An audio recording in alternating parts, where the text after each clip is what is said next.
we good? Yeah, we're good. Hello, everybody. Welcome to Callback Radio. I am one of your hosts, John Tamblin. And I am the other host, Ryan McGlunnob. Special guest host, Ryan McGlunnob. Yay! And we're joined tonight by Mr. Sean Carson. Thank you. I'm new here. Thank you all so much. I'm going to leave this alone now. I think they love me. Thank you. Thank you. Please stop. I'm going to blush. Awesome. I'm not going to watch. You're allowed to blush on the radio? Okay. All right. So how have you been doing? How are you? Let's talk about how you've been through COVID. How has comedy been? COVID? Which comedy or COVID? Oh, geez. Well, did you have COVID? I did not get COVID. That's no, good. Okay, I did not. Yeah, I was. I got quarantined like most people and all that, and I got laid off from my job, my day job. So I got the CERB there, Big Papa Trudeau coming in large, and my and then I did comedy as much as I could, which obviously was not very much. But Were you doing the online stuff? I did not do the online stuff. No? I did one online. Shout out to Greg Houston. Houston, we have a problem, and I did that twice, two, 3 times, kind of a newsy show on Twitch. Which was fun, but that was it. I didn't do any stand-up or anything like that. What stopped you from doing it? Was it just not your thing with the Zoom? Yeah, I don't know. I kind of regret maybe not doing it a little bit, but I just didn't feel like it was. I don't know. I thought it was only going to be 2 weeks, right? So I was like, I'm not going to, not going to do it. It didn't really scratch the itch, Mm-hmm. And then I don't know, was stubborn, so I didn't do it. Yeah, I mean, I didn't do it either. I should have done it because I think everybody that I know that did it stayed pretty active. Right, and had like new material. And yeah, stuff. and had new. That's the big thing, right? Had new material. I didn't. Did you write? Did you do a lot of writing? I wrote a little bit. Yeah, I did, but not a lot. I wouldn't say a lot, but I did some. So I remember, like before COVID, you were producing a show at Comedy Bar for a while. Mm-hmm. Yep, we're producing it again now that we're back too. But off the rails, as I'm supposed to say stuff. Yeah, right? man, plug like it, plug away. Plug it. Off the rails comedy at Comedy Bar every other Wednesday, 2nd and the 4th of the month, and And so that's back on now. People going. Yep. 2nd and 4th Wednesday of the month. Can check out in the cab space. Yeah. So come on down. Yeah, that's a good show. I mean, so it's actually. Why don't you expand a little bit on the format too? Because it's kind of a unique show.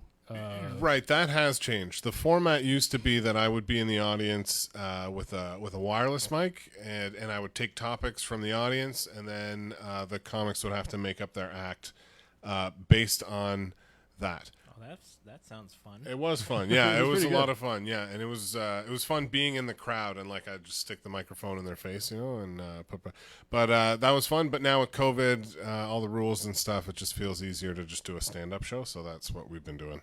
Just nice. Well, nothing wrong with that. No, yeah. So what about let's do the classic setup here. Let's talk about your background. How did you get into comedy? I know you're from Ottawa. How long have you been doing comedy? Yeah, how long? There we go. Yeah, that's a good. It's like Ricardo's right here. I think like 6 or 7 years. Yeah. Yeah, I feel like the pandemic has really skewed that number. I know it's hard to. Like, how long have I been doing it? Technically, I've been doing comedy. It's October, right? Yeah. I've been doing comedy for 20 years. That's crazy. That's crazy. That is crazy. That's awesome. Yeah, I just skewed it terribly for you, because you'd be what, like 18 or something. So this will be you in like 13, 14 years. You'll be co-hosting Ricardo's show. Nice. So that'll be good. While the host goes and watches soccer. Yeah, Ricardo, you're watching soccer. I don't know, and that's why he's not here, ladies and gentlemen. Ricardo is watching a soccer game, but we upgraded to a Ryan McGlunnob. So yes, that's right. I am not very fond of soccer. Yeah. Given the fact that my dad signed me up for like junior soccer when I was a kid without me knowing. Oh, perfect. We went for a drive, and then we ended up at a soccer field, and surprise. And my dad's like, "Surprise! I signed you up. Here's the uniform. Here's some shoes. Get changed. You're going on the field." And I was just like a fat little angry kid. Well, I know there's a lot of Latin American people that watch this show, so I'll skirt carefully around my feelings around soccer. I don't like it though. I can't watch That it. was skirting. I'm sure soccer's amazing. Like I think the fact that I was forced to play it kind of that doesn't. Well, I ruined it for me. I played it, and I think to play, it's kind of an enjoyable game. Like, Yeah, it's great. it's fun, but I just can't. I don't find it exciting to watch. It's too. I don't know. I mean, if you maybe being from Canada too, you're used to like hockey and not qualifying for the World Cup. not quite, and not even being anywhere near good enough to play at a world level in soccer. So. Never got into it that way, but anyway. So coming back to though, I know you're from Ottawa. That's correct, right? You're from Ottawa. Yeah, I moved here from Ottawa. Yeah, but I grew up in Carleton Place, a small town outside of Ottawa, where I played soccer. But we played it more like hockey, Right, elbows up. Yeah, shoulder to shoulder. That was. But no, we played a lot of soccer, and I enjoy playing it and watching it. But it is depressing. I'm sure when you're being forced and. And when you don't win, Canada sucks, and we're not very good at it. So yeah. Well, we have like one guy apparently who's like a world class player now. And it's like big news. Pictures. Like, we have a guy who plays soccer. Well, I guess we might. Didn't our women win? Our women are awesome. Yeah, the women are really good. So good. Yeah, they're great. Yeah. It's fun to watch the women actually. Yeah, they're really that was exciting soccer, and the game against the U.S. there being so tight. It was that was exciting. What I love about the women too is they don't dive the way the men do. Yeah, the men are that's like true. flopping all over the place. The women are going hard. They it's great. That's so again, I think soccer fundamentally is a great game. I think it suffers most from how dated its officiating is and how people game the officiating. Yeah. To like you can be awarded basically a goal for selling the referee on the fact that you were tripped in the penalty area. Right. And how and many the times refs and the fields are so big, the ref can be like at half. Yeah, and he's like, "Oh, I think I saw you fall." Yeah. Boom, okay, free goal. Yeah, from this angle, Right, that's what happened to Australia against Italy in like 2006, I think it was, which is the World Cup where they were trying to. Australia was playing to tie and go to kicks. Yeah. And That's ringing a bell. The guy dives and he's like 4 feet away from anybody. Yeah. And just Yeah. and gets the the game winning. yeah, and he's a hero. Yeah. Nobody's like you diving piece of shit. Right. Unsportsmanlike conduct, Right. penalty, They're whatever. Like, It's that's like, the game. Yeah. so that's the part that you lose me there. I can't do that. But sorry, go ahead. No. Yeah, no, I agree with you there. And the other thing when I was saying about the officiating is like the officiating hasn't changed since like the 1600s. Right. So now they you don't have, even use the replay. No, exactly. That's stupid. It's like the bad officiating is not charming or part of the game. Like, wouldn't you want to know what really happened? Well, tennis is an old game. Yeah. They don't have it? They have laser beams on the net, Oh, and they have right. like everything, right? Yeah, So it's yeah, like there's never a place when you're playing tennis at the world level. Yeah. If you served it out, it's going to be called out, and that's it. Yeah. It's never wrong. And there's people who are like, oh, I liked it when the umpire called. Why? Yeah. Was it a better game because you fucked up something were and wrong? because they were wrong? Yeah, that's stupid. Yeah. That's how you got like your John McEnroe's. Like he wouldn't even have been like beep, laser beam said it's out. Okay, like he probably would have saved so many rackets. Right. Yeah. Yeah. That's funny. Anyway, Right. Carleton Place. Carleton Place. So we were soccer talking. town. We were big soccer We town. have Yeah. ADD on the show. So. But I guess so. I grew up in Carleton Place, moved to Indiana when I was a teenager, and then moved back to Ottawa and started comedy in Ottawa. How was Indiana coming from Ottawa? Like ultimate sort of Canadian small town guy goes to like Indiana. Yeah, so it was definitely a culture. Indiana's super racist. Do you get a gun when you come there? As soon as you come in? A lot of people, you see a lot of guns, like in the back of trucks and stuff like that. I heard, and I've since found out that I'm not sure that this is true, which makes it kind of weird. They used to say that it's the home of the Ku Klux Klan. That's where the Ku Klux Klan originated. But then I found out that that was actually Tennessee, which makes it worse because they seemed proud that it came from Indiana, but they made it up. You know what I mean? So, Yeah, we're taking that for ourselves. they're trying to take credit for something that's not even theirs. Right. But there was a lot of that. We invented the N-word. Yeah. It was us. And the thing is, because I was like a white guy, they all felt very comfortable saying that word and stuff around me, and I had to I was just constantly fighting and arguing. So wait, how Yeah. old were you at this point? I was 16. I moved to Indiana when I was 16. I grew up like a country, bumpkin in Carlton Place. That part at least probably helped you. What's that? The bumpkin training. Yeah, well, but it was different because we had morals and stuff. Right. And it was weird because where we moved in Indiana was not like it was like a city. It was in Hamilton County, which is the 8th richest county in the whole country, in the United States of America. Wow. And we went because they had a good public school system. That's why my parents went, because of the tax money or whatever. We obviously weren't rich, but everybody else was rich, and then they were racist, and it was just a very, very odd combo. How long were you there? Great. I left in 2002, so about 3 or 4 years. I left after September, because September 11th happened, and then it was like everything went kooky. Yeah. Kind of lost their mind there. So Back to Canada. Yeah, let's get out of here. yeah. Right. People used to because it was so Republican, it was so right wing. They used to get mad, they used to treat me bad because I was Canadian. You know what I mean? It'd be Right. like all socialist and Polite. healthcare. But they were they get mad that. Do you have a favorite Indiana story? Oh, favorite Indiana story.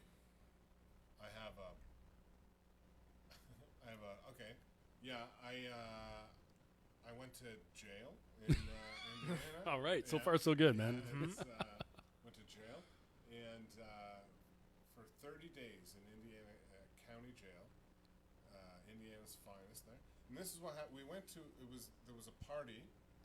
We went to a party, and it was a friend of mine At the county jail? A girl, no, yeah, this is pre jail, and so her parents are away or whatever, right? And big house in Carmel, and at the beginning of the party, there's like 4 girls, 4 guys, her younger brother and stuff, and then the party, people come and go.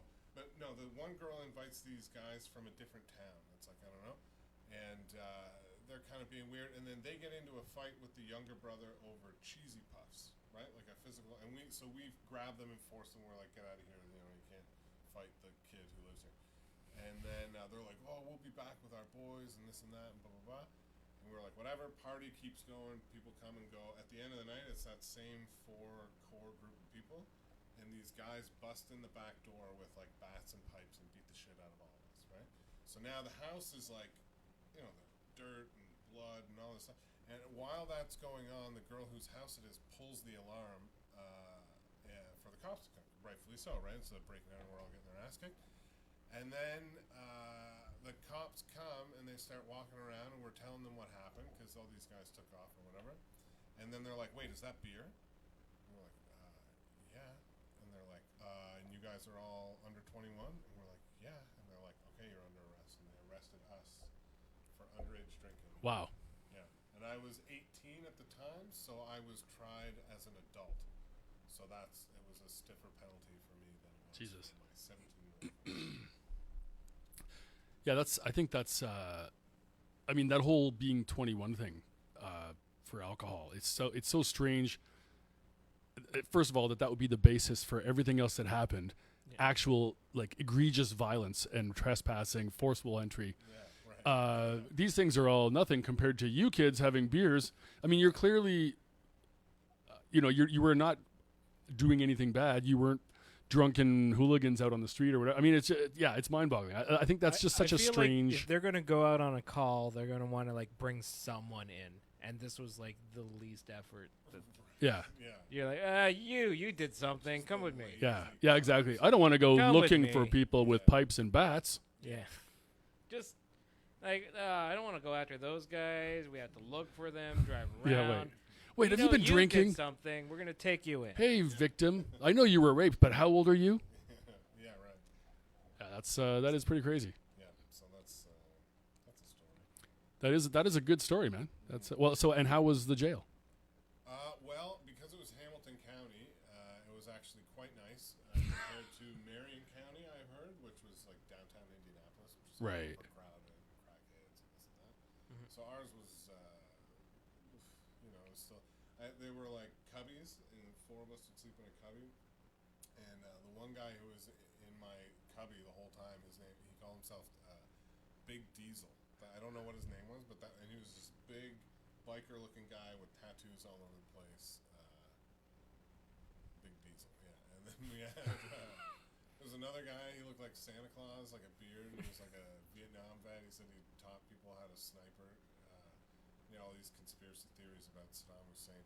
And he apparently was in there because he wrote a bad check for a pig. He bought a pig and then he canceled payment on the check because he didn't like the pig. I don't know. Something's wrong with the pig. Wow. Yeah, isn't it weird? Yeah, That is weird. That's like a huge deal in the States. Buying pigs and canceling checks. Writing a bad check. Yeah. Right, yeah. Yeah, pig fraud. Pig fraud, yeah. It's endemic. All right, so you came back to Wait, but hold on. I just want to clarify one last point. Sorry, Sure. Ryan. Sure. Just you were there for 30 days. Is that right? 30 days, yeah. So you were drinking underage. Well, and this is I gloss over this part of this because I went on probation for a year, and then I screwed up a couple times, and then so I had to do 30 days. Oh, okay. So I failed drug tests or whatever. so while it's still stupid as hell, Yeah. it's a little better than, oh my God, you got your ass kicked, but we found you underage drinking. So, Right. anyways, Well, I mean, I was on probation. The amount of shit that they make you go through, because that's the thing. Underage drinking in Carlton Place was like a fine, like a Right. $120 fine. So that was what I was used to. yeah. Well, the cops here just tend to take your beer. Like they take your beer, get lost, go disperse. Right, which is what I was expecting. Right. And then it was a year probation, and they call you in every month, and blah, blah, blah, blah. It's just, you have to pay. It costs so much money to get in trouble down there. It's crazy. Yeah, that's the for-profit justice system or whatever. But anyway, Brian, sorry, I didn't mean to cut you off there. I just wanted the 30 days part was sticking out to me there, like about. Right. Now, what I want to know is like, does that affect like whenever you cross the border? No, No. no, Did you get it like expunged or something? no, no. Oh, God. Oh, we are changing. Uh-oh. There we go. We're This is a good switching thing. mics. There we go. Yeah, Tell us all again. Cool. So let's go back to the part. So sorry, what was it? Oh, does it still follow you? Yeah, does No. it follow you around? Does it Yeah, affect no, you and at all? I'm not entirely sure why. Because I think it's a Class C misdemeanor. It's literally as low a charge as you can get down there. So Right. I don't think that it's only felonies and stuff that impact that. And then they hit their quota, so they're fine. Yeah, they're doing okay. The Yeah. state of Indiana. Yeah. So that was one story. Did sorry, Ryan? That was what I cut you off there on. Is that what you were going to ask? Because I didn't mean to. I was just gonna go back to Carlton. Oh yeah, Place, yeah. So let's right? let's come back to safety now. Come back to safety. Sure, So yeah, we've- home we've- sweet home. Yeah, back home. So you're back here. You're So now we're in Ottawa or we're in Carlton Place? You came back to Ottawa after Indiana. I came back to Ottawa. Yeah. Ottawa proper. So that's So- what we're. okay. So Ottawa, All right, I flee the state of Indiana. Yes, Yeah. makes sense. you make your escape. Yeah. Now I'm Get in back Ottawa. here, you. Now you're in Ottawa, and then what are you up to there? So right, I'm 20 when I move back to Ottawa. I'm 20, and then I work a series of shitty jobs until I find the right shitty job for me. And I work Tim Hortons and the shoe company, and and then I get in at the airport, and then the airport I find a decent job there, and I do that. Are we just trying to get to comedy? Is that what No, we're just talking about Ottawa, and then yeah. so yeah. Okay. wait, but we always it's funny because we have a little. You segued perfectly into a thing we always ask everybody. Is Okay. what was your shittiest job? What was the shittiest- just the worst job you had? So the shittiest job I would there was like a labor type thing where you could you get paid every week and you could just show up and they'd give you some fucking random job. It's like a placement thing. And then I would go and I would be a garbage man basically, But obviously, I couldn't drive the truck because I didn't have the license. So I was just the guy in the back, with the garbage, the hanger-oner guy. The garbage, yeah. So I did that for a while, which really sucked because it was hot, and so the garbage stunk. And then it got cold, and then it was just cold on the back of the truck. You know, You're the guy outside. Yeah. And they fucking hated me too. The guys, they did not like me at all. Like one of the guys, he was like, "Okay, we're just gonna go up to the next thing," and he left me out on the back for like, I swear, 2 or 3 miles, just driving the back roads in Ottawa, freezing cold. It's snowing. I'm just like holding on for dear life. He's fucking flying through the back road. So and that guy, he didn't like. I don't know. I guess I didn't work hard enough or whatever, and he was like, "You should be a security guard," and I was like, "That feels like a burn, you know, like I should do nothing." And then I became a security guard at the airport. So. He was onto something. Yeah, he was. He's a. Did that turn out he was the that wise idea, man? Or? Well, it didn't hurt. Yeah, I thought about that, and I thought, I could do nothing. Yeah, he's not the Yeah, what are you evil gonna do driver. with the- He's the wise sage. Yeah, right. Yeah, he's a life coach. You just sit there, like, if you're a security guard at the airport, you sit there, or you just do a round and then you sit again? Well, security's actually at the airport's a little bit more because you got to get all the people when they come through. okay. Fucking Bin Laden ruined it all, you know. Yeah. It's, Right. Oh, it he used sure as to fuck be a did. lazy job, and then the Taliban fucked Yeah. it all Do you up. have anything stuffed anywhere? Yeah. Please yeah. declare it right now. It's funny. Turn your head and cough. I have a good story about how Bin Laden saved my life. So I got a Out of job a offer. burning building. This is the true story. I got a job offer in San Francisco for a tech company, and I quit my job, gave notice on my apartment, and I took the job to go to San Francisco. Who wouldn't? Well, September 11 happened, and I was to cross the border on November 6th or something like that. So when the day came that I was to fly out, I had all the paperwork done, and at the top of the document, it had, you know where I'll say, like, this is the date, 19 _, but it was the 2000s, and the company had just been in the habit of crossing off the 19 and writing a 20, and just continued to use their shitty old forms. Right. So I had all those forms. They were all filled out, thought nothing of it. And the guy that was, when I was crossing the border, was like, "You're going to have to get this paperwork again because we don't take this anymore." He's like, "I totally get it. We used to, but Right. this doesn't work." Last week or Yeah, whatever. like you need to go get the forms done again. So I had to call down, and they're like, "Oh, you should have just told them." This is when I really figured it all out too. That they were kind of boneheads, but they're like, "Oh, you should have just told them, you were coming down to visit." I'm like, "Well, why would I do that? A post 9/11 world, right?" But anyway, in the intervening time, when they were getting the paperwork together, they went bankrupt. So I would have been down there, no Right. job, nothing. Illegal So alien, yeah. yeah. So anyway, that's. So did you go crawling back to your old job? Yeah. Please take Please. me back. I was kidding when I told you all to Please. fuck yourselves. No, yeah. And I then your I old did. apartment, Yeah. you're like, "Oh, I was please, kidding let when me I live gave you with I gave my notice. Please, Korean family, let me live with you." Please, yeah. Anybody. But yeah, so that's I've never told that story before actually, but yeah, in a roundabout way, that's how Bin Laden saved me from panhandling in San Francisco. Interesting. Yeah. So what else were we talking about just now? Before we got into that, Shit jobs. shit jobs, yeah. So And you what became a made- security guard. Yeah. And then from there, where did you discover comedy? Yes. Right. So I've always been a fan. I've always loved comedy. You'd have had to survive Indiana, I think, by the sounds of it, right? Yeah. But that was the thing too. Like Carlton Place, Indiana, there wasn't like even if I wanted to try and do comedy, there was no place to do comedy. So it always kind of seemed like an impossible thing, And then watching people do it, it looked like magic. How could I ever do that? And then I was in Ottawa, and I kind of just decided, I was like, I'm going to try, because my wife went to do her MBA in Berlin.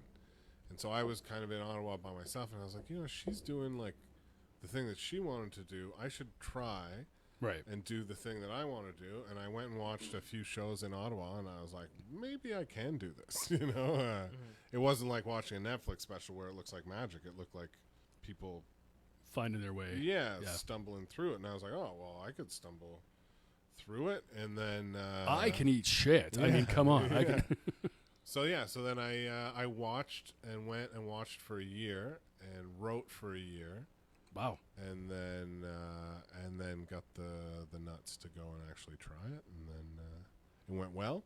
Well, I did 2 like really brutal music open mics just to like, and then I went and did Absolute in Ottawa on one of the competitions, and of course it went well. You know, like that's such a fun club. Because Absolute is awesome. Crowd was so good. Yeah, the crowd was laughing so good. at setups. It certainly wasn't me. Yeah, but you know, I felt that wave of laughter, and then that was it. You Yeah. know, like, Definitely. Like, oh, I'm hooked. Yeah.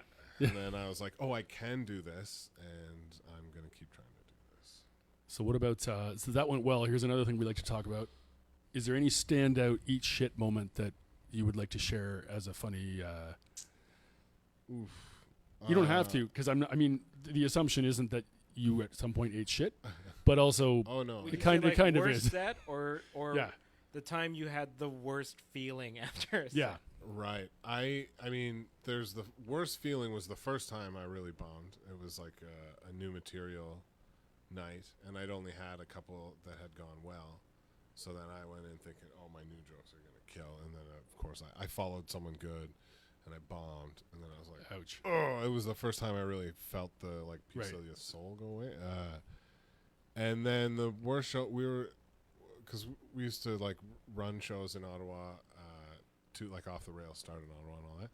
And the bar that we used to do Off the Rails at was having like a fundraiser, and they're like, we have a stage outside, and there's going to be all these people, and you want to put together a comedy show and blah, blah, blah. And I was like, oh, sure. So we were expecting it to be outside and this really cool experience and fun show, and then it rained, and they brought everybody inside, and the bar was not set up for a comedy show at all, and everybody was just walking around eating and drinking and partying and blah, blah, blah. Right. And then they set us up They had 9 TVs. in the corner by the... Yeah, exactly. They set us up in the corner by the window and gave us a mic, and nobody was listening. I mean, there were 2 people politely looking like they were listening, you know what I mean? But nobody was paying attention to us at all. And we did the show anyway, but that was... Because we had such high expectations, and then it was like as bad as it could be. So that one was pretty bad. I don't know. I like doing shitty shows sometimes. Take that, They're audience. great at grounding you. They stop Yeah. your head from inflating so much. Yeah. Well, I think it's also, I mean, you guys both have way more experience than I do, but what I've found when things aren't going super great is you start to get used to the idea that the sun will come up the next day. You know, you don't have to be so vested in pausing for a laugh or structuring your jokes around your own expectations. Instead, you just do it, and then you're ready to ride through it, as opposed to, oh my God, they didn't laugh. Fuck. Like, now what am I, you know, I've lost them already or whatever. You know, like, And I forget who said it. Someone said, you don't learn anything from a good show. Like, if everything goes well, there's nothing to really learn from that. But if Right. everything goes bad, there's a whole lot to... Right, that makes you know? sense. So if you're trying to get better, then it's okay, you know? It's good to bomb sometimes. You have to. But at least that's what I tell myself in the shower. So here's another interesting thing, just changing gears for a bit. Politics. So you were a candidate for the Rhinoceros Party. Let's talk about that. Two-time candidate for the Rhinoceros Party. Thank you. I vote Rhino. I voted Rhino in an election, and I had a joke about it, and I did it on stage, and then a girl came up after the show, and she was like, I work for the Rhino Party. Here's a pin. I was like, oh, cool, thanks. They employ people? Yeah, well, she was like a hip. They're like hippies, you know? Like Right. Yeah, because they've been around for a while, right? Like, yeah, they went away, and then they came back. But just they're like the Rhino. Yeah, right. Yeah. I had no idea what it was until I looked it up. Really? Yeah. That's so funny. Well, Yeah. I remember they had a platform in the 90s or late 80s. Remember, what was it, the Northumberland Bridge that they were building to connect PEI to the mainland? And the Rhino platform was they were just going to fill it with concrete. Like, just never mind a bridge, just pave it right over Yeah. and have a parking lot you can just drive across. That's so funny. We wanted to trade Baffin Island for Hawaii. That's a pretty good trade, man. Yeah. We're forward thinkers. But this woman was like, I think she was in Ottawa selling some soap that she had made at home. You know what I mean? Like that kind of hippie. Right. And she was like, I'm going to tell our leader about you. And I was like, cool, you know. And then she came to another show, and she's like, I told our leader about you. Here's his card. He wants you to run. And I was like, oh, cool. And then so 4 years later, I was like, fuck, I'm going to run. And it was funny. The first time I ran, we were in like, we went to Argentina for a wedding during the campaign. I was in San Francisco for a bit during the campaign. I wasn't even in the country for most of the, so yeah. Well, that woman for the NDP that won in Quebec, Right. she was in Vegas when. That's right, yeah. And she won. So, but she's apparently awesome, by the way. Like, Yeah, she did a really good job. She learned how to speak French. she just like, oh, I'm elected. I'm going to speak French. They love her. Yeah. Apparently, she's a great representative there. Mm-hmm. She worked really hard. I mean, if you think about the reputation that she was, like, they were coming down hard on her. You know, Yeah, like sure. Bartender in Vegas. Mm-hmm. So good for her. Yeah, that is actually kind of a happy story. 'Cause, I mean, I'm not going to be hiding the fact that I'm personally, as a Canadian voter, the last two elections have just sucked. Oh yeah, Like just which one sucks the least? Ugh. You know, I mean, you're welcome to have a differing opinion, obviously, if you really like somebody. But I feel like it's become such a career for people that they've lost sight of it. Like, you know, I always thought there were people who did politics because they genuinely had an idea and they thought they could do something, and that's why they were in it. And now it just seems so cynical around, like, get elected, stay elected, do my 2 terms so that I get the pension, whatever. I mean, because who's really doing anything that you can honestly say seems like it's a really good thing, like a really... I mean, it's so boring. That's why I find it's like hard to. But if you think, and I'm not like, I don't really have like I feel like I'm on both sides of a lot. Not both sides, but like, I don't like any of them either. But like, my wife keeps, because we just had a baby, and she's like, the Liberals are trying to do like $10 a day daycare nationwide. She's like, that would help us a lot, because the daycare in Toronto, it's like, fucking kill me. You know what I mean? It's $2,000 a month for. So that one piece of legislation, if they push that through, that would actually make my life a lot better. Sure. A lot of people's lives better. Yeah. Like, that's good legislation, really. Right. And I find, and then it depends how you look at it, right? Like, should the government be offering us services? Like the NDP or the Liberals, and this time the Liberals, you know, like not all Liberal leaders are trying to spend on social programs, but this one is, and the NDP, and then you have the other people that think, oh no, the government should just take out my trash. Right. You know what I mean? Yeah. Build roads, do your job. Yeah. Even you can even outsource that. Right. Yeah. Well, right. I mean, I think, you know, for me, when it comes down to a lot of these things, it's 2021. we have real world experience with tons of socialized initiatives in other countries, and we can see a positive effect on society. We don't have to treat it as like an experimental thing. That's one thing I find funny, and you probably would find it even funnier having had the experience in Indiana where Americans are like, I'd argue with them all the time. Yeah. But we're like this funny half breed where we kind of get like, well, you need socialized medicine. That's a no-brainer. Yeah. Right? You can't have somebody with a known condition get insurance. Like if you crash your car every time you drive it, Right. you won't get an insurance carrier for your car, but you have to drive. Yeah. So there's no fix for that. So a sick person can't get covered. Or Exactly. A sick person, it's always got to be a loss. Person who fucking needs it. You know, you shouldn't be making people say, well, oh, my daughter needs a brain surgery, so like, you know, the way you would think about your cat. Yeah. Right. You know, they think about family members, right? Oh, no, yeah. But yeah, anyway, that's why I just find these, it's just so frustrating because there's nothing to be excited about. Yeah. You know, paving the Northumberland Strait, that's exciting. Yeah, like that's, right. you know. Well, and I would say that that's partly why I like the Rhino Party too. It makes it somewhat interesting, you know what I mean? Like just to engage people in the process too, because so many people are just tuning out. Sure. You know what I mean? Like I voted for the Rhino Party, but if they hadn't have been on the ballot, I don't know what I would. You know what exactly. I mean? I don't know who I would have voted for. Yeah, I don't even know what voter turnout was like in the last election, but it wasn't exciting. You wouldn't know whose business card you'd have. Right. Yeah, right. Yeah, exactly. Yeah.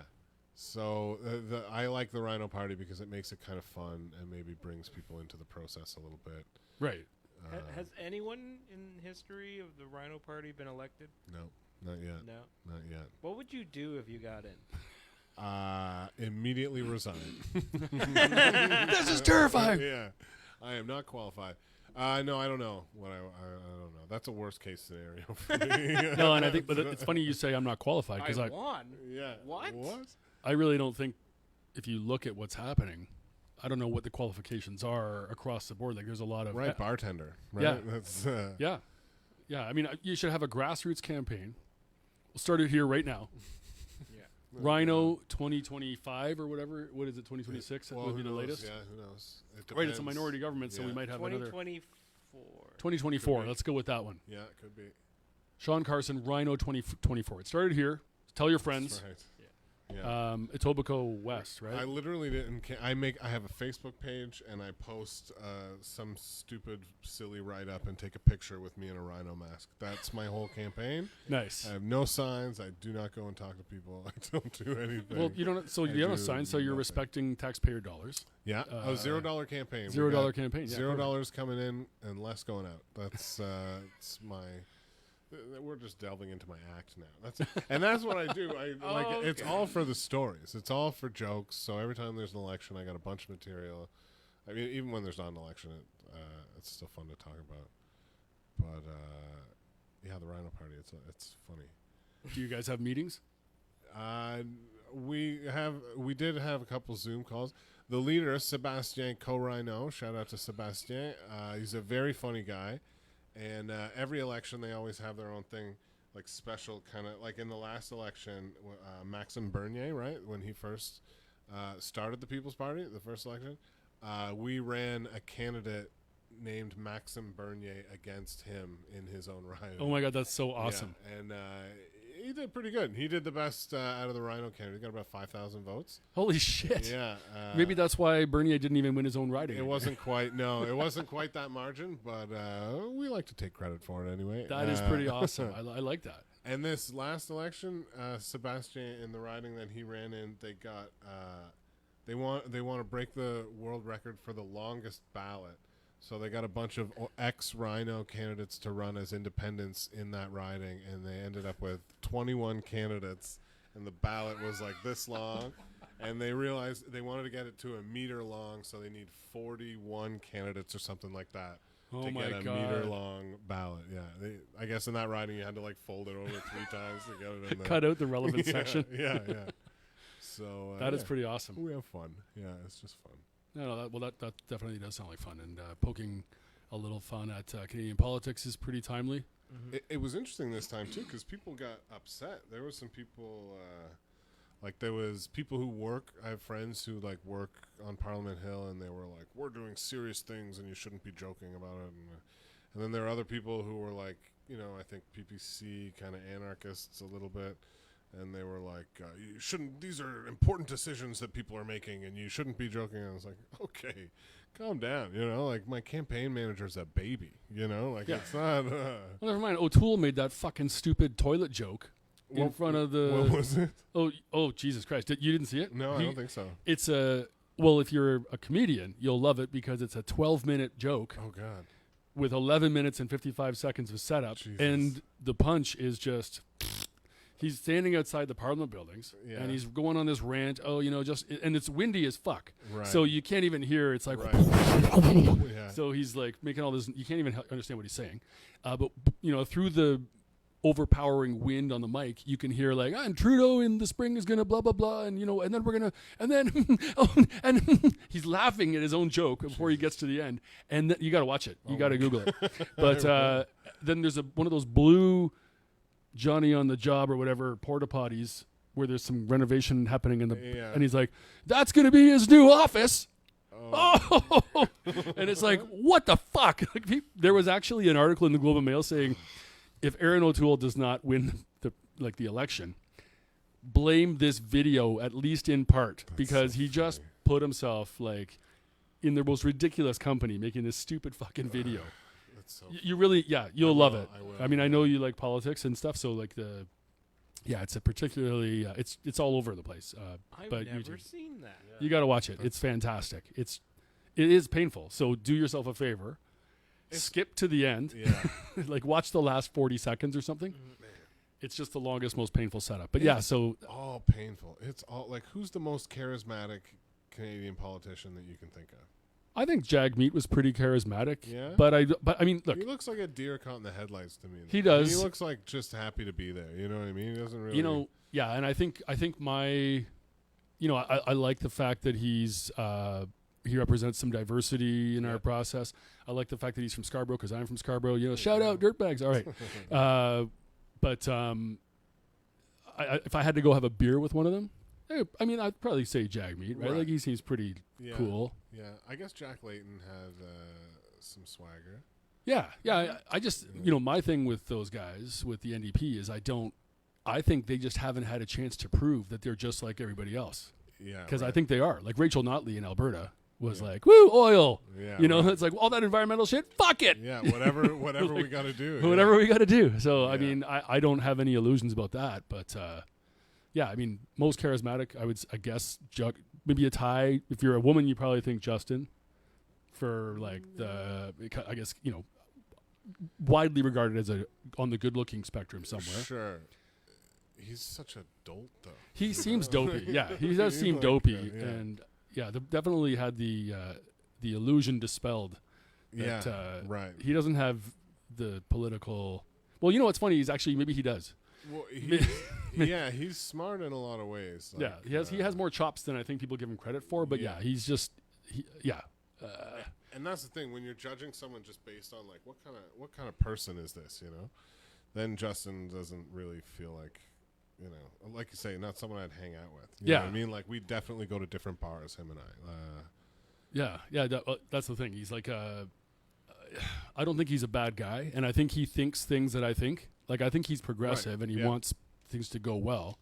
I don't think he always knows how to get there. I fucking hate that he made electoral reform a campaign promise and then didn't deliver, because that, to me, that's not only stupid as a legacy for Canadians to remember him for, but it's also, if you're a liberal, you've got to think that if there's some kind of proportional representation, that's always more seats for you.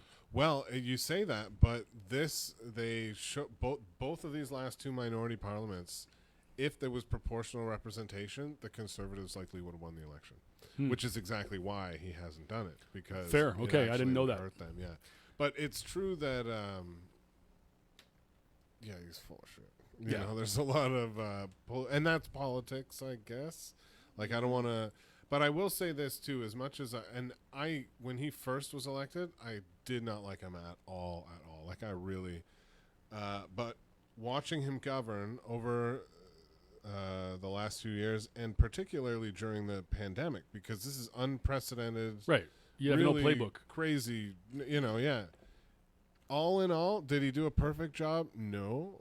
Would anyone have done a perfect job? No, that's an important point. Right? But he did take care of the average Canadian for the most part. Yeah. As best he could. And I don't know what more you can really ask, especially when we had the example of Trump down south not taking care of people. No, killing people. Yeah. Yeah, spreading that kind of I mean, even this is one thing, like Doug Ford, to his credit, at least at the beginning. I fucking hate Doug Ford. Let me get that out of the way. He's a fucking idiot. A fucking idiot. But he at least listened to the science at the beginning, right? And then he fucking flip-flopped because he doesn't know what to do other than what's popular right now. So he we'll open up. Doug Ford might be a little dumb. A lot. Yeah. So he's like, let's open up. Everybody wants to open up. Oh, we fucking spiked to 6,000 cases a day. Let's close everything down. Yeah. Oh, nobody likes shutdowns. Okay. It was the feds. Yeah. I just. My favorite was watching him, and he goes, well, the docs tell me, and I'm like, you're talking like Bugs Bunny, like. Right. The docs. Trying to pass the buck there. Yeah. He's fucking horrible. It's like, I'm with you. They're making me do it. That's right. I'm one of you. Yeah. I just want to be at the cottage too. Yeah, exactly. I don't want to be dealing with this. Yeah. Leave me alone. So funny. So 4,000 seniors died. Do they not like me? Disappear. Yeah, go hide. Yeah. Oh, there's a federal election, like literally ordered by this party to go hide. Like that's how awesome he is. I mean, even just to go on a little Doug Ford rant here because I fucking hate him and I like the opportunity to say bad things. The guy ran his dad's company. So you're thinking like, if you run your dad's company and now you're running for government and you want to show how adept you are at managing things and running a good business and whatnot, you're going to share that information with everybody. Look what I did. Oh, I turned this company into this. Like, by all accounts, he shrunk the company dramatically. All the books are sealed, and his sister-in-law sued him for mismanagement and losing all their money. Right. So he's a fucking clown. Like, nobody doesn't think he's a clown, and somehow we're stuck with him. And I say this, I mean, there's people watching or who may watch who will say like, oh, you like Kathleen Wynne. That's another thing I fucking hate. I can hate Doug Ford and say that Kathleen Wynne maybe spent a bit too much money. I don't hate Kathleen Wynne, by the way, but I don't think she did a perfect job. Yeah. I think she's had a big heart for people and good intentions, but, we don't have unlimited money, right? So that's definitely not going to wash with everyone. But, yeah, no, she's not. Like, you can dislike both. And, like, the Liberals, too, were in power for so long. Right. I think Doug Ford just kind of benefited on fatigue. Like, 20 years of a Liberal government, you kind of got to switch it up a little bit. And he almost appears poised to benefit again. Because I don't know how much appetite there is for I can't even remember the Liberal guy's name right now. Yeah, right. I don't know who it is. I will say this. This will be this is my prediction. I think the NDP will win Ontario in the next election. I think Rachel Notley is actually like gaining on him. I think she's kind of a gangster. I think. Yeah. Well, we'll I guess we'll just have to see because we're buckled in no matter what it is. But right. Yeah, that's it's going to be interesting. Mm-hmm. It's going to be interesting because like you said, I mean, there's so much legacy with the Liberals that like McGuinty and all that. Yeah, McGuinty for so long, and people didn't like the way McGuinty handled like it's funny because the teacher strike under McGuinty, everyone was like, "Fuck you, teachers!" Right, and then now it's like under Ford, like, "Fuck you, Ford!" Yeah, like we don't even know what the hell it's weird. Yeah, it's weird. But yeah, I don't know. I mean, politics is something that I need to not talk about because I can just go on these like deep dives, and it's not funny. So let's go. Yeah, we're gonna start roasting. Save it for another show. Save it for another show. Yeah, Frequency 5 FM. Is there a politics show? Yeah, we'll do our politics show. Would you guys want to do a politics show? Let's ask Joseph. Hey, Joseph, can we do a politics show? He fell asleep. I mean, I was gonna say. I think we just woke him up. Yeah. Last time I was on this show, we did a Red Lobster show. We did a Red Lobster show. What do you mean you did a Red Lobster show? It was the worst show. It was our worst show. Food though? No. We decided to go to Red Lobster before the show. Okay. Yeah. And then we shit your pants on air. We ate everything. We ate everything. Like literally everything. Here, and it was just an hour of us like, Red Lobster, guys. How about that lobster? Like when there's lobster? To give you a sense of how much we ate, the waitress came and said, "Do you guys have everything you need?" And we honestly had everything they had, and we like, what else? Yeah, we have everything. Like we have everything you could give us. Can I get a tour of the kitchen? Yeah, it was pretty funny. But the problem was that first of all, we were there for like 2.5 hours or something. Yeah. So we talked about everything we would otherwise have talked about on the air. Yeah, of course. And then we're in the food coma when we got back here. Yeah, so it was now just we're like, oh yeah, we're talking about food. This is supposed to be a comedy. Yeah, hey, Ryan, you talk for a while. I don't know. I got lobster on the brain. And Ernie's sitting there like, you guys watching? You might notice we're even more lackadaisical. It was pretty funny. But yeah, so don't eat Red Lobster right before you do a show. Good call. And Ricardo's at home. Yeah. Watching soccer. Cringing. Yeah. I left you with one job. Listening to us. Yeah, it was pretty rough. That's so funny. Hey, let's talk about comedy again. Let's talk about your comedy, Sean. What do you right now? You got your show second Wednesday and fourth Wednesday of the month at Comedy Bar. That's right. What about your socials? Where can people find you? How do we? I am Get Laughed on Instagram. The Rhinoceros is at Horny Voter. I have 2 Instagrams there. Nice. Thank you. Horny Voter. That's perfect. Also, my Twitter handle is Horny Voter.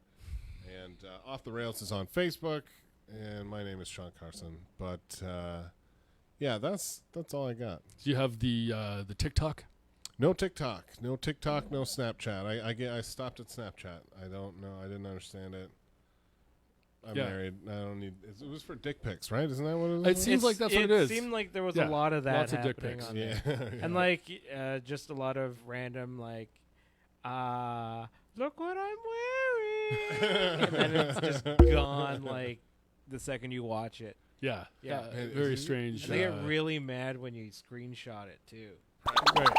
Whoa. Something happened. Whoa. By that sound, it means we're running out of time. Uh-oh. It's now Someone's time for the shaking us bonus off. round. The lightning round. No. And Oh, we someone just broke into the studio. we woke up Joseph after that political segment. Yeah, Joseph drifted off. Socials in just in time. Just in eh? time, yeah. Jeez. Definitely reach out to Joseph, though, if you want to make a request. Frequency 5 FM. The number's on the board there, 647-857-4454. Joseph likes to get calls, 3, 4 in the morning, I think is what we decided Yeah. was the sweet spot. Oh. Yeah. You request anything? Anything play you want. Yeah, he's got everything. Yeah, whatever you do, don't Yeah. call him and then describe a dick pic. Yeah, there you go. So That's call at your own risk. All right. Well, that's. It sounds like a wrap to me. I think we're. I heard the crowd, and then they went away again. So I'm. do we got? So what you got on the go? I'm doing Comedy Kapow is back. So, When's Comedy Kapow Comedy back? Kapow. Well, it was October 27th, I want to say, but then that got canceled, so it doesn't matter if I'm wrong. 27th is a Wednesday. Yeah, so the 29th then? It would have been the 29th, but they had some construction delays. So it is now it is now November 19th, which Joseph just signaled we can keep talking until. So It's the lightning round. here we go. Yeah, Comedy Kapow is back. So yeah, Mandy Good Handy has Mandy's Bistro. So the old 120 diner obviously tragically is no more. But the new club is opening at Broadview and Danforth. That was a show I never got to do. I always wanted to do Comedy Kapow, but I never got to do it. That show, I think the great thing about that show was obviously, Ernie and Jeff and Andy at one point. I mean, it was a great show. They had great people. They were always fun, and it was a great mix of, a pro headliner and then a bunch of people that they would give you your 5 minutes, and that's and more or then less they'd where. fill the crowd, and it was always a great. Yeah, they always filled the room. It was always a Yeah. great crowd. And then you had on top of that the fact that the 120 diner was the downstairs part, but the upstairs part, which was Club 120, Right. that was like Toronto in a shoebox. That was like the ultimate fringe, everybody, everything. Yeah. It was awesome. And so those people would sort of trickle down as the show was so winding it would be down. It was a cool, it was a lot. I mean, Let's not forget the karaoke after the karaoke, yeah. Karaoke, the best part of my Friday. That was the Friday. That was just every Friday. That was amazing. I mean, to put it in context, the reason you couldn't see that kind of karaoke anywhere else was just because of that setup. One night I did Let It Go from Frozen in total falsetto as a, I don't know if that was karaoke roulette or if that was for whatever Ryan and I had. No, I don't think. Okay, John and I do a thing at karaoke where it's we call it karaoke roulette, and I would pick a song for John, and John would pick a song for me, and we would go up on stage and like completely blind, Yeah. Wow. and then just do it. Do it. Yeah, whatever it was. And it would never be something that you thought the other person liked. Right? Yeah, So- you weren't trying to make we're the other trying one to look good. Yeah, we're trying to get a laugh out of it. Yeah. I actually, so amazingly, and to Ryan's credit, there was never I don't think there was ever a song that you didn't know and kill, which was annoying. I know a lot of songs. I am Filipino though. It's in Yeah, my blood, that's true. karaoke. It is in the Karaoke, blood. aficionado, yeah. Yeah. But I where I was going with that with the with my falsetto performance that one night is these dudes with like dancers from upstairs Okay. did a full like coordinated synchronized dance routine. Theater thing. It was very hard to maintain. As it was hard to sing the Let It Go in falsetto like a girl and not laugh. But then these guys are dancing. In my mind, it was just like there's 40 people seeing Karaoke. Um, Come on, John. no, come on. We're in the middle of we're reminiscing right now. Ryan, you can do it. You can do the. There we go. This has happened before, where karaoke just happens on our show. I don't know if. I can't do it. I can't do it twice, Joseph. Come on. No, I'm not. Lightning. I refuse. It is the lightning round. No. Once upon a time, that's okay. Yeah. Anyway, Joseph, you gotta let me off the hook here, man. So, okay, I'm calling Joseph to request a different song. No, there we go. No, that's I would have done it, but You missed your cue, I missed my cue, and there's no dancers. If there had been dancers, it would totally have been a no-brainer. Yeah. That's your cue. That's not funny. That's not fair. So have you done karaoke? Do you do karaoke? I have been booed off of 2 karaoke stages. Was it your song choice or was it the quality of your performance? It was the drunkenness of my quality of performance. It does, yeah. Because I once did Rick Astley, Never Gonna Give You Up, and the second it popped up on the screen, one dude booed me. No, that's funny. No, I hate that song. Yeah. Yeah, one was Bob Marley, and I tried to sound like Bob Marley, which didn't go over well. And the other was, Oh yeah. I was way too drunk. And then Garth Brooks, and I countryed it. I way over countryed it, and they didn't like that either. They didn't like that. Yeah, 2 separate occasions, but it's that kind of turned me off. Well, but maybe I'll try again. come to Kapow. I don't know. I think the plan is they're going to have karaoke as well. Okay. So I'm there. I'll make that Count my first Count me in. serious attempt. I'll sing Adele or something. I don't know. So and perfect. You come and we'll hang out and we'll play karaoke roulette. And it'll just be, there we go. Oh. I'm not doing it. That'll end my political career. You know that, right? If I do this. Talk about it's bad enough.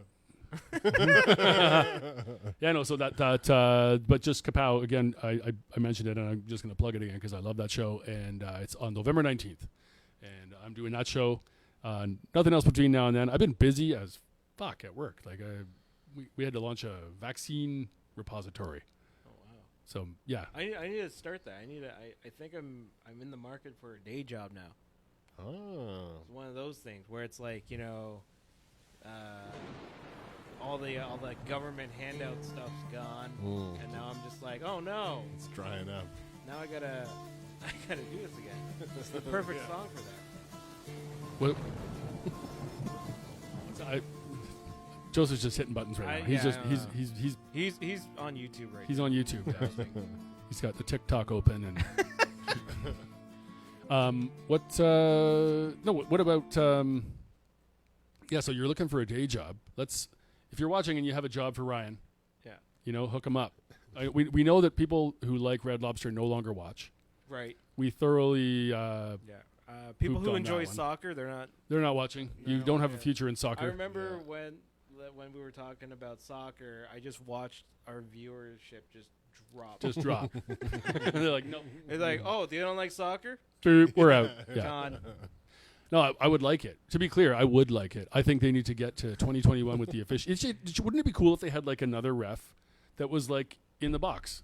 I feel like that would be my job. That's my new job. There you go. I'm the ref. Ryan will be the ref There in the you go. box. I'm the ref. Alice in Chains. Or I could be The guy who looks at the instant replay. Jesus. Yeah. That's all you know the movie The Mighty Ducks? I should be sent to coach a team as punishment. Right. And Your dad just drives you somewhere and lets you out. it's There's a bunch of kids. What's this? What's going on? And You're the coach. yeah, you're the coach. Get out there. You're like, okay, kid, you're gonna deke him not once, not twice.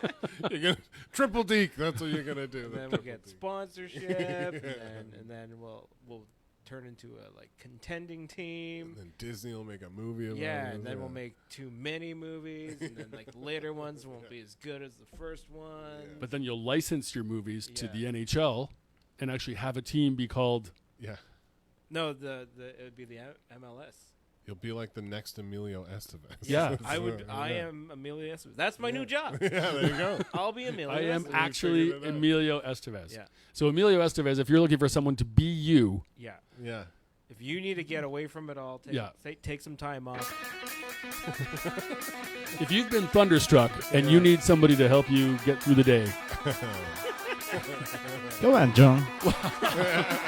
I didn't know. I for a second I thought Joseph was trying to like play us off. And here's some Angus Young solo. Shut up, you guys. I met AC/DC at the Ottawa airport one time. Wow. They're very little guys. They're Yeah. all very, very small. Yeah, I had a smoke with them. How was that? It was pretty uneventful. I think they were annoyed that I was there, to be honest. Yeah. But did they wait? So Angus Young just had like a stroke or something, or he has Alzheimer's this or was something. years ago. Yeah, this was a long time. Oh yeah, no, I'm not equating the two things. Like, Yeah. Oh yeah. I hope not. I I was there. He's stroked out right in front of me. They were there this morning. I was there having a smoke. No, but he's. I don't think he can play anymore, right? He had something. I don't know, stroke or. I thought it was like a voice thing or an ear thing. Well, voice and ear won't matter to Angus. He's like Young, 100 though, right? So Yeah, he's also him and Keith Richards. And No, it Angus was Young. actually a big balls thing. He's got big balls. finally got too big. Yeah. Isn't this like that song when you like found out about it when you were like 15, where you were just like, I've got big balls. you're like, have you guys heard this song? It's so cool. Talking about his balls, but they're actually dances. I've seen drunk people doing that song at karaoke with like a big shit-eating grin on their face. Right. It's like, look what I'm saying. I'm talking about balls and not getting in trouble. It's a double entendre. Because it means testicles. Yeah, that was AC/DC. That was a thank you AC/DC for Big Balls. That was a great song to. Yeah, I'm just waiting to hear what Joseph plays next. Yeah, no, we're just gonna riff on whatever Joseph We're just plays. doing karaoke. Like not singing, just commenting on the track Call my karaoke. Or not. or not. Or not. Ryan, What? when are you? Oh, here we go. Nirvana. Oh yeah. Come as you are. Oh, you're way too early, man. What are you up to right now? What's going on with Ryan McGlennon? Ryan McGlennon. Hey, are you in Kingston, Ontario, my hometown? Because I will be at Absolute Comedy next Wednesday to Saturday, and then on October 27th, it's a Wednesday, I will be at. Kurt? I don't know. No, he's just telling people that they can come as they are. Yeah, to your show. come as you are to my show. I'm doing the Anti-Token Comedy Show, part of the Comedy is Art Festival at the Theatre Centre in Toronto. Checked it out. I believe it's theatrecenter.org for tickets. Yeah, that sounds good, man. That sounds good. All right, well, I think Joseph, is that a wrap? Are we? As I want you to be, As a friend. as a friend. Thank you guys for having me. Yeah, Sean, thanks for being on our show, man. We're gonna do a karaoke show where it's We just are. us singing karaoke for an hour. No, we're gonna do Joseph. We want to do a political show. Can we do a political show? Musical. Political karaoke. Yeah. Yeah. Political karaoke. Yeah, and then we're gonna speak moistly. Joseph refuses to answer, so it means no. Oh, here we go. Oh yeah.